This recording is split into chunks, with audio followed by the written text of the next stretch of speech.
Welcome back to Q13 Fox News this morning. You know, September is Prostate Cancer Prevention Month, and this morning we're learning more about the anti-cancer movement from a man who knows all about it. Yeah, Gabe Canales was diagnosed with prostate cancer at the age of 35. He is now 38, cancer-free, and the founder of Blue Cure, a nonprofit organization that's spreading the word about how lifestyle changes can help you avoid cancer. Good morning to you, Gabe. Thank you for having me. I appreciate it. Good to have you here. And I tell you, as a fellow cancer survivor, well done to you, my friend. And you say that cancer is preventable. How so? Sure. Well, I do want to let you know I still have cancer. It's localized, it's in the prostate, and I'm going through what's called active surveillance. So every quarter, every 3 months, I have a PSA, and every year an annual biopsy.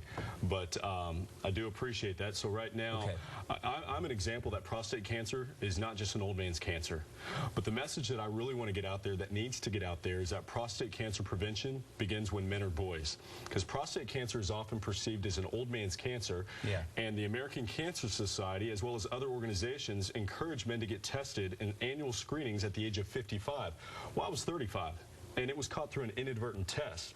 So it's important that at a much younger age, both men and women start looking at lifestyle and dietary habits, because we do know through more and more research from Harvard, the University of California, San Francisco, USC, that there are things that we can do and become empowered to avoid getting cancer, or to lower our risks of developing cancer in the first place. Now, what are some of those changes? Because for a lot of us, kind of what you said, you're 35, that was probably the last thing you expected to hear coming out of your doctor's mouth. And a lot of us kind of go through life feeling like it's something that happens to other people. But it's not. So what can we be doing? Well, one of the things that really I found interesting was, and I never really looked at it, is the kind of food that I'm eating. When you think about, by the time I was 35, I'd estimated I'd had 35,000 meals with hormones, antibiotics, pesticides, herbicides, fungicides, and larvicides. Well, you think about, you are what you eat. And you think about all those chemicals in your body. And you also have to think about the type of food that you're eating. So, for instance, my doctors encouraged me, when I was diagnosed, to give up red meat. Now, I'm from Texas, and I would eat red meat 2 to 3 times a day. Seriously. So for 2 years now, I haven't had red meat. However, an anti-cancer approach to that is, if you are having red meat, make sure it's grass-fed red meat. But I have a lot more cruciferous vegetables, a lot more kale, organic, broccoli, cabbage, cauliflower, things like that. Lower sugar consumption, cut out the processed foods. Look at things like that, but also look at environmental factors, look at household contaminants. Think about the things that you have around your house. You know, it's really interesting too, because you know part of the message, I think, is that cancer is inflammation in your body. And if you can avoid putting things in your body that cause inflammation, you're probably going to decrease your risk of cancer, correct? Absolutely. And one of the things that I want to let you know, so it was through an inadvertent PSA test that I found out that I had prostate cancer. I'd gone to get an annual physical. They drew some blood, found out I had low testosterone. They wanted me to go get it checked at a urologist. They confirmed that it was low testosterone, but they accidentally ran a PSA test. But to boost my testosterone levels, they had me rub a little cream on my shoulder. My T levels, my testosterone went up. Doctor in New York City said, okay, think about how easy it was for your body to absorb that little bit of gel, for your hormone levels to go up.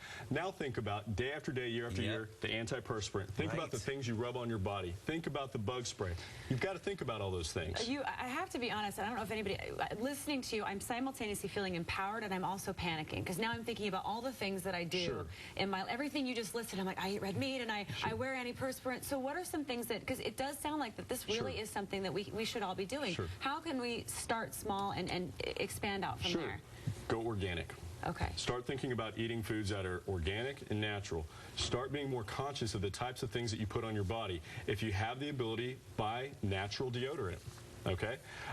Think about, you know, when you really do need to put sunscreen, but limit that, you know, and try to find something that's natural. Engage in stress management techniques. We know that stress also creates inflammation in the body.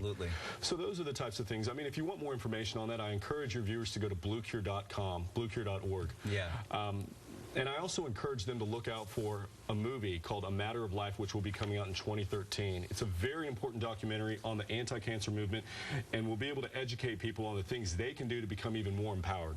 And you also have some celebrities and athletes helping you spread the message. Can you talk about the mission of Blue Cure and how it's working? Well, it's been great because, like I said, it's to encourage people to live a proactive, preventative. Warren Moon right there, former Seahawk and Hall of Fame quarterback. Yeah, it's been great. Celebrities such as Fran Drescher, athletes Warren Moon. We have a lot of athletes from the Houston Texans, where I'm from, Sir Roger Moore, who was James Bond.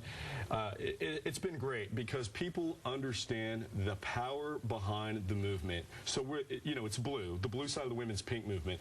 But symbolism loses its power when there really is no meaning behind it. And the meaning that I really want to encourage people to truly grasp and understand is that of empowerment through education and understanding that individuals can take a proactive approach to make a difference in their lives and to live more productive lives. And to Gabe, we just have a few more seconds, but I do want to hit this because I think this is an important part of cancer. One thing that I noticed when I was dealing with it is that it was actually easier for me to deal with than the people who cared a lot about me, and I think part of that is control. I knew what I was going through.